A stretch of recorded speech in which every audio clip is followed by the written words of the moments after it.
Kuna hii show nimeona Mr. Obesity alikuwa anafanya. Nimejaribu kufuatilia nijue ilikuwa wapi kabisa, ila sijajua kabisa ilikuwa wapi. Eti wewe siwezi kukuita msanii. Obesity wewe si msanii. Wewe ni content creator. Kila mtu anajua.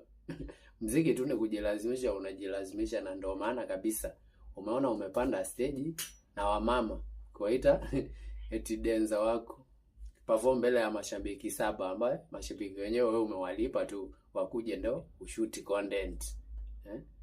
In the name of eti watu wasema walikuwa kwa show yao Obesity, wakati kabisa hakuna show iko hapo. Mimi bro nishaikwambia una talent.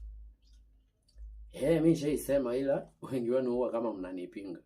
Sababu huwezi niambia wewe unajiita eti msanii ambaye kwanza amekomboa mama, amepandisha kwa stage, eti ndo waitwe dancer. Cha pili amelipa watu 7 waende wasikize nyimbo yake ya Ajaba ya Kifedule ya kusikizwa na 0 volume. Okay, mimi sitaki kuongea sana. Ile kazi ambayo anaanza ni ya kushauri bro. Wewe endelea tu na mambo ya kushikiwa tu na mwavuli tu. Na ukiona kabisa kijana rika yako anashikiwa mwavuli kwa jua, bro